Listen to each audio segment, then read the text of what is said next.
The first area that I'm going to start working on are the eyes. Of the three areas that we're working on, eyes, nose, and mouth, like I said, I think the nose is one of the more difficult areas to model, but I think it's most important that you get the eyes done and cracked properly before moving on to any of the other spots, because getting that shape looking good and working properly is going to be extremely important to your progress in general. Now, to that end, I'm actually going to model a couple of spheres to be placeholders for the actual eyes.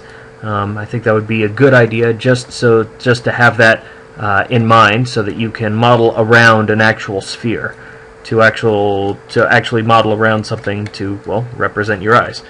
So let's go ahead and rotate this a good 90 degrees,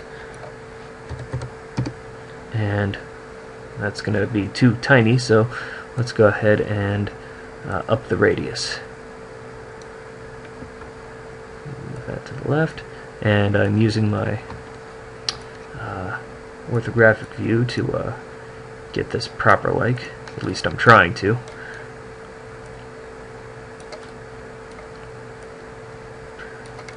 And you know what, I'm also going to rotate this to the left a good 90 degrees.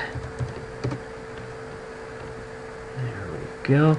Not bad. Let me go ahead and scale this out a little further. I think a good idea for scaling this out would be, here, you see how this is the corner part of the eye? I think it would be a very good idea to scale this so that that meets at least the half mark of my eye itself. That way, when I'm creating my geometry, I don't have to worry about it wrapping around the back end of the eye. That would kind of look nasty. So let's go ahead and scale that up to about there. And okay, it's getting a little large over on this side, so I will scale it back down just a touch. And yeah, I'll keep it back, but I'll move it forward just a touch. That should be within reasonable parameters. Okay, so I've got this. Let me go ahead and actually let me get my bearings here, because I don't think I'm facing forward here.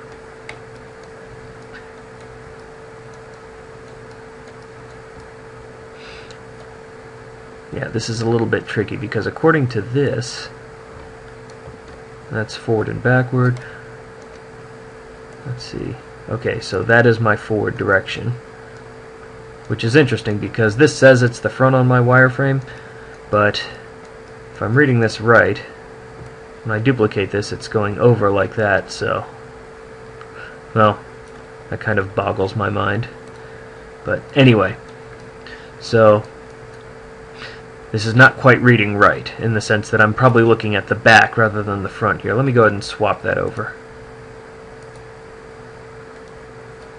There we go, because now what I do over here will happen the same way. So that makes me feel a little bit better. Alright, now then, let me go ahead and make sure that these are relatively even in there. Oops, let me go ahead and try and get that perfectly aligned. There we go. And okay, so this one is set on the x-axis at, let's go ahead and make this an even 42, and we'll go ahead and make this an even negative 42. There we go. Now they are evenly set up. I'm tempted to also put like a little dot in there to represent the pupil, but I'll get into the touch-up and all that sort of stuff later. For now, let's go ahead and get going with the modeling of the general shapes of the eyes.